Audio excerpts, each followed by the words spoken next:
All right, so every year I do this to myself. I sit down and say, okay, what were my favorite games this year? And then I immediately realize that I played a lot of good games this year. And now I'm going to try to rank them like I am some sort of authority. So today, I'm counting down my top 6 games of 2025.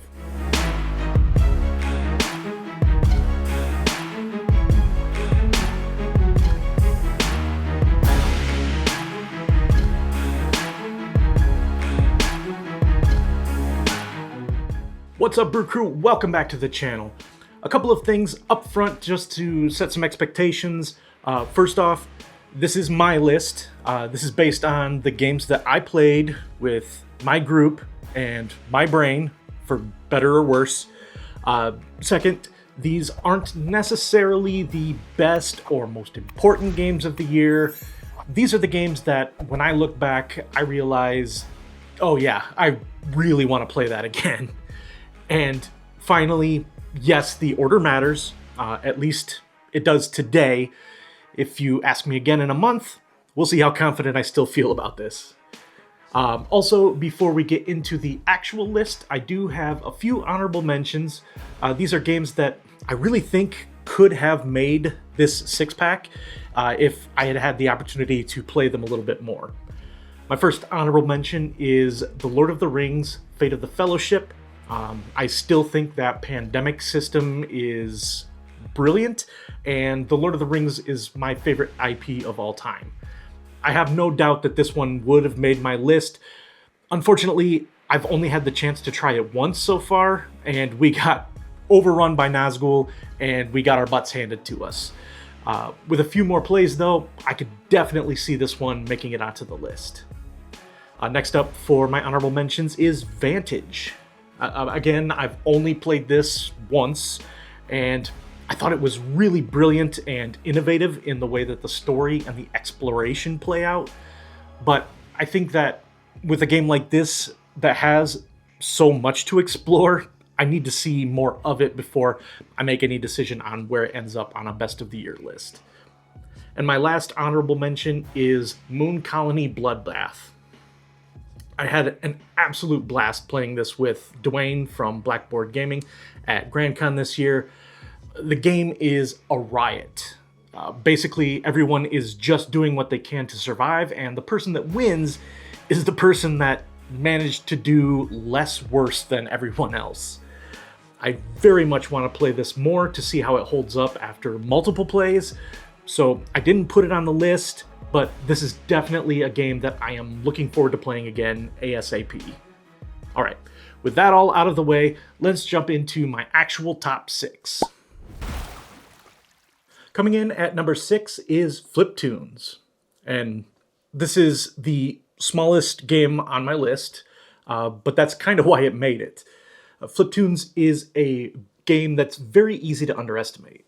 You kind of look at it and you think, okay, this is going to be quick, it's going to be cute, we'll play it once, and then we'll move on. But then when you play it, you go, oh, there's actually something really cool going on here. On your turn, you're not doing a million things. You're dealing with cards, flipping them over, and manipulating how they work. And that flipping aspect is key, because the state of your cards really matters. What's face up, what's face down, where it is within this 3x2 grid that you're laying out. All of that matters when you are tallying it up how much fame you've achieved each round. What I really appreciated about FlipToons is that it never felt like it was trying to do too much. It's a little bit of strategy in which cards you hire, and a little bit of luck in where they appear in your grid. But the game never got in its own way by trying to be too clever for its own good, and it just works. This is a great game to pull out when you are looking for something quick and easy to teach, and gives you plenty of feel-good moments when you hit a big combo. And yeah, it's not going to live in my brain all week, but when it hits the table, it sticks the landing. Number 5 is Crafting the Cosmos. This one surprised me, and I still haven't heard too many people talking about it. And honestly, it kept climbing the more I played it. Uh, at a high level, this is an action selection contract fulfillment game. The way you'll be selecting your actions is by moving your marble around a central board to choose one of 4 different actions. These actions are going to give you different types of resources, but it almost has a slot machine feel where you will take an action and all of these resources are going to come pouring out. You'll get the active reward based on where your marble landed, and you'll also get passive rewards from every other action space based on the number of marbles in each location. Almost every turn feels like you are just raking in the resources. Then once you've gathered all those resources, then you'll use them to build out your own little corner of the universe. You'll place stars of different types to complete nebula, which you can then start to populate with proto-life or stable life. One thing triggers another thing, which feeds into something else, and suddenly your turn feels really productive in a really satisfying way. What I like, and this is very much a Rado-style appreciation, is that the game feels constructive. You're not really tearing anyone else down. You're not undoing anyone's progress, or worse, having your progress undone. You're just building your galaxy. There's still plenty of turn angst, though, as you watch other players manipulate that central action board and hope you can still get the right number of resources on your turn.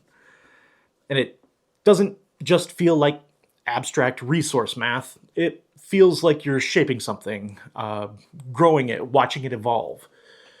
On top of all of this, the components are incredibly eye-catching, and the artwork is phenomenal. The only real issue I have with the game is that because the star pieces stand so tall off of the board and the proto-life tokens are so tiny, it can be a little bit of a pain to move the pieces around the board without knocking other pieces over. That's my one minor complaint, though. And that's why it lands right here at number 5. All right, number 4, Hot Streak. This is where the list gets louder. Hot Streak is not a quiet game. It is not subtle. It's not something you play while you are calmly sipping a drink and reflecting on your life choices. This is a game where at some point, at least one person at the table is going to be yelling. And that's exactly what I want from a game about a mascot race. Mechanically, this is a betting and momentum-based game. You are making calls, you're pushing your luck, you are reacting to reveals, and the game is great at creating a lot of ups and downs. And honestly, that's the fun. What makes Hot Streak work is that the mechanics create these emotional arcs perfectly. When things go your way, you feel super clever. When they don't, you feel like you should have known better. This is probably a group-dependent game. If your table does not like swingy moments, this probably won't land. But with the right group, it is electric. I think if you enjoy games like Camel Up or Ready, Set, Bet, you are probably going to love Hot Streak.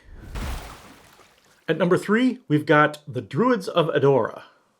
Of course, this wouldn't be a Beer City best of list if I didn't have some Stefan Feld on here.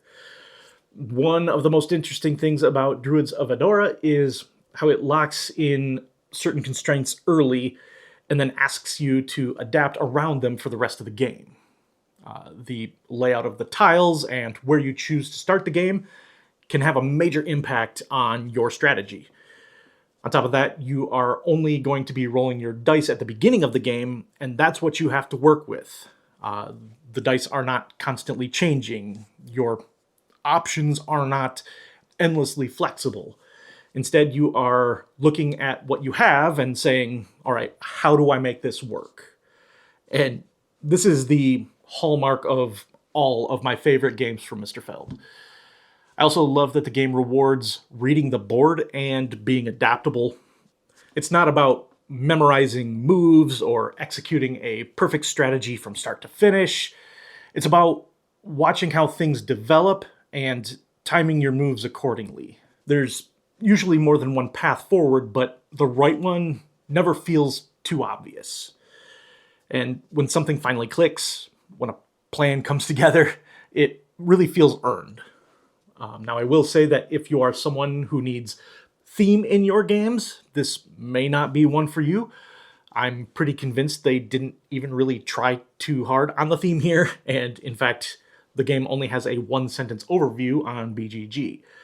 But I think if you are a fan of Feld games like Notre Dame or Carpe Diem, then this one is definitely worth a look. I do happen to be a fan of those games, which is why this one cracked the top 3. Coming in at number 2 is How to Save a World. And this is a game that really stuck with me. This is a competitive game, but you are all working to save humanity. From the beginning, you feel the pressure. You want to do everything, but you can't do everything.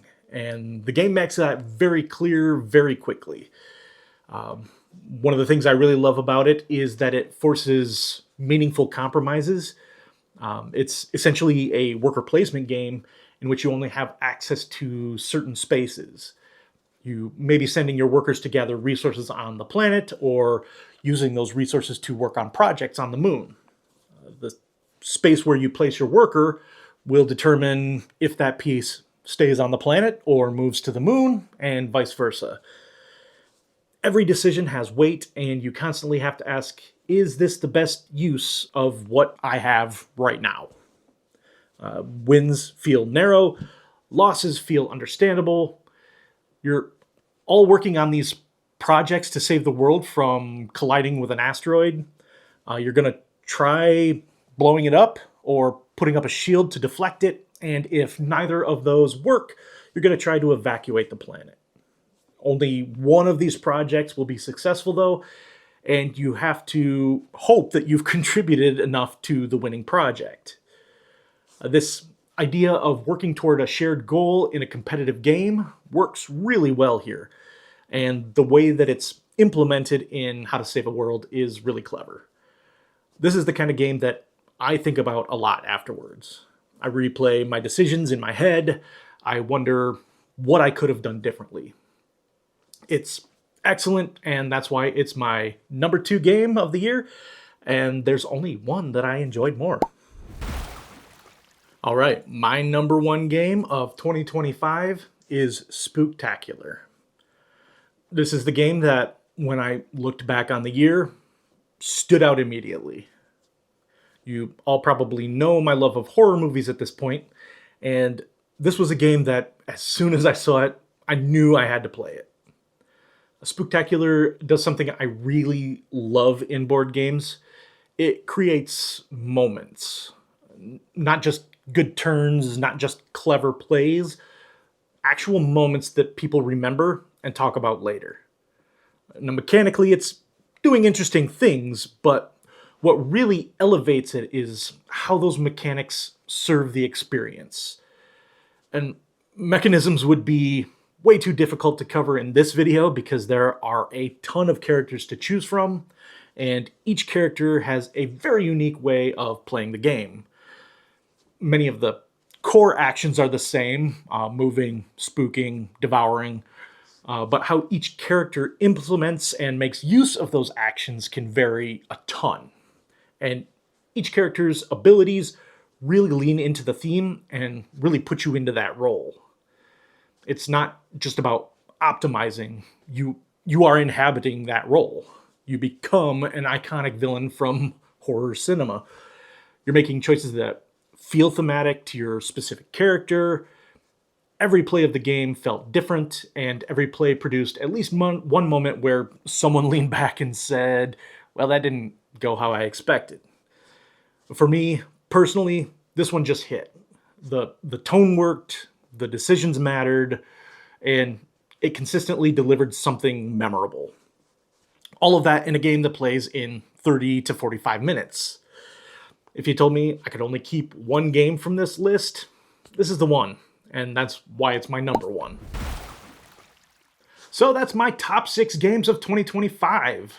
I'd love to know where they landed for you, And if your list looks nothing like mine, that's honestly part of what makes this hobby great, and I'd love to hear what's on your list. If you enjoyed this video, you know the drill. Like, subscribe, all that good stuff. It genuinely helps more than you might think. Thanks for watching. I'll see you on the next one, and until then, let's get another round for the table.